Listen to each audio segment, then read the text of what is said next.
অশ্রুর কোনো মূল্য হয় না। সুখ দুঃখ সমস্ত আবেগের বহিঃপ্রকাশ হয় অশ্রু বা কান্নার মাধ্যমে। মানুষের কান্না অমূল্য হলেও জানলে অবাক হবেন যে এক প্রাণী রয়েছে যার এক ফোঁটা অশ্রুর দাম কয়েক কোটি টাকা।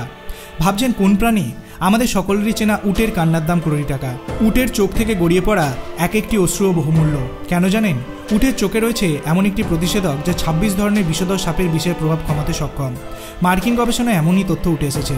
দুবাইয়ের সেন্ট্রাল ভেটেরিনারি রিসার্চ ল্যাবরেটরিতেও উটের কান্নার উপকারিতার কথা স্বীকার করেছে। উটের অশ্রু ব্যবহার করে সাপের বিষের প্রতিষেধক তৈরির চেষ্টা চলছে। চিকিৎসা বিজ্ঞানে সাপের বিষের প্রতিষেধক তৈরিতে নতুন সংযোজন উটের কান্না। বিজ্ঞানীরা এর আগে ঘোড়া ও ভেড়ার দেহে অল্প পরিমাণ সাপের বিষ প্রয়োগ করে অ্যান্টিভেনাম বা বিষের প্রতিষেধক সংগ্রহ করেছেন। প্রতি বছর লক্ষাধিক মানুষ সাপের কামড়ে মারা যায়। অন্ধবিশ্বাস এবং সঠিক সময়ে চিকিৎসা বা প্রতিষেধক না পাওয়ার কারণে এই মৃত্যু হয়। সেক্ষেত্রে উটের কান্না সাপের বিষের প্রতিষেধক হিসাবে বিশেষ উপকারী হতে পারে। আগামী 5 বছরের মধ্যে এই অ্যান্টিভেনম তৈরি হয়ে যাবে বলে মনে করা হচ্ছে। আপনি কি এই বিষয়টি সম্পর্কে এর আগে জানতেন? তাহলে আপনার অভিমত আপনি কমেন্ট সেকশনে জানাতে পারেন। ভিডিওটি ভালো লাগলে লাইক করবেন, চ্যানেলটিকে সাবস্ক্রাইব করতে ভুলবেন না। ধন্যবাদ।